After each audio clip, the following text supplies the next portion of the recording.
Après les douleurs de l'esclavagisme, il y a eu aussi d'heureuses réussites. L'architecture en est une.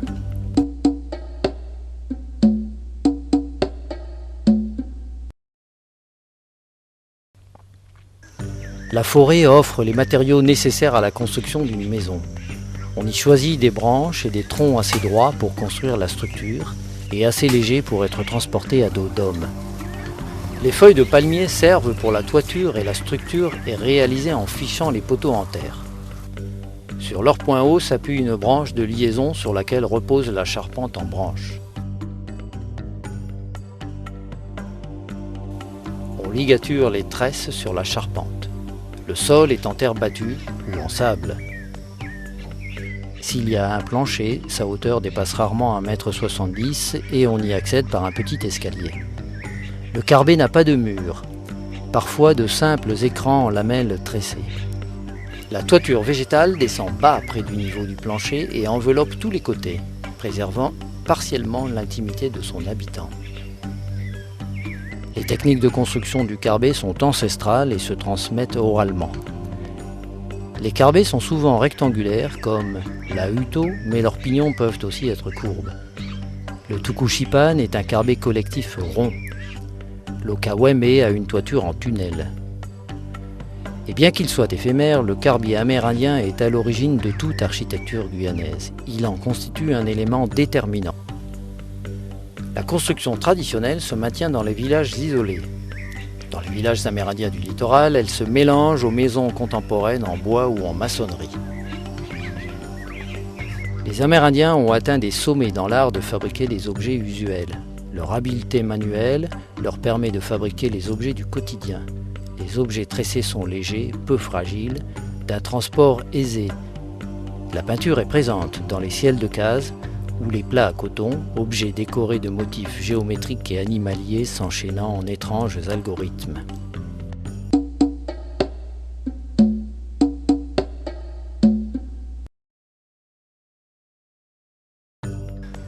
Les peuples bushinangais se sont formés après leur fuite des plantations.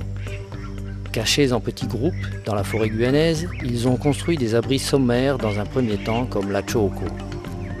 La technique s'est affinée au fil des échanges avec les Amérindiens, au gré de l'acquisition d'outillages performants. La maison bushinangais est de faible dimension. Les seules façades de la maison sont celles des pignons. C'est là qu'est placée l'ouverture, une simple porte. L'intérieur est donc sombre, l'habitant ne l'utilise que pour dormir et y stocker ses biens. C'est un lieu privé. La construction est une affaire d'homme. À 7 ans, le garçon doit savoir fabriquer ses jouets. À 14 ans, il fabrique plats et bancs. À 20 ans, il doit pouvoir construire une pirogue et une maison pour sa future épouse. Cela constitue la fin d'un apprentissage qui fait de lui un homme.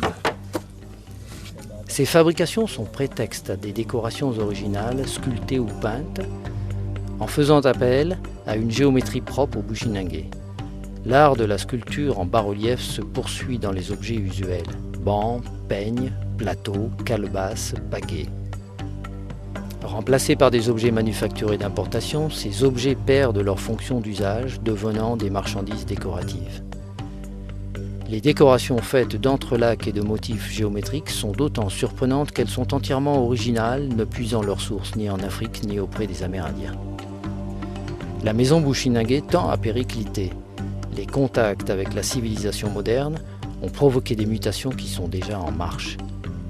Cependant, cette culture issue de l'esclavage a largement imprégné l'univers architectural guyanais.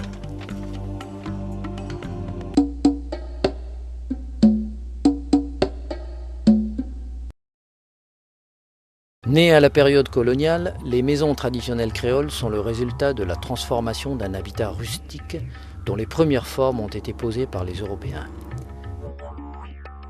Très vite, les colons s'aperçurent qu'ils devaient adapter leur construction au climat et les protéger de ses attaques, l'eau, la pluie et les inondations, et la chaleur humide. Les carbets de leurs voisins amérindiens leur montrèrent qu'ils devaient prévoir de vastes toitures pour protéger les murs des pluies agressives et du soleil brûlant. Les raffinements de ces simples maisons se sont opérés au fil de l'histoire coloniale, au contact des indigènes, avec l'aide des esclaves, puis par l'apport des populations migrantes successives.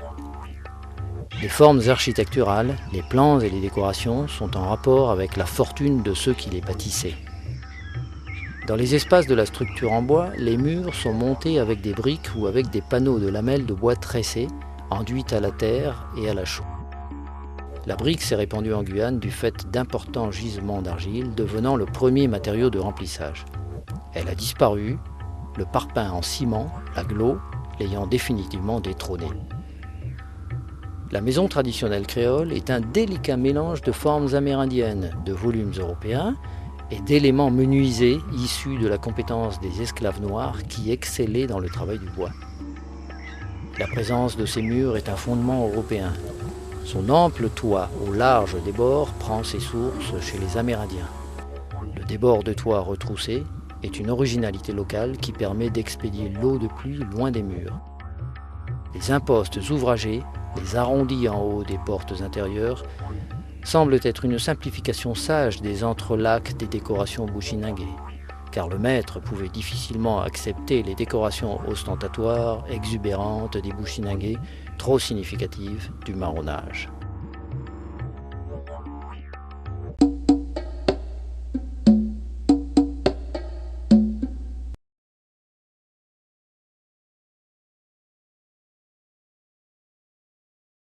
L'architecture produit des objets pérennes mais vivants. Les maisons changent.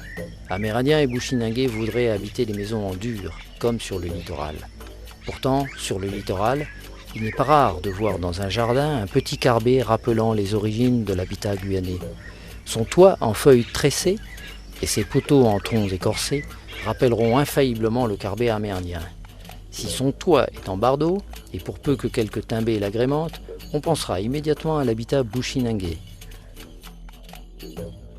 De nombreux intérieurs montrent des murs décorés d'objets artisanaux amérindiens ou bushinangé, vanneries ou timbés, ciels de cases ou sculptures saramaka.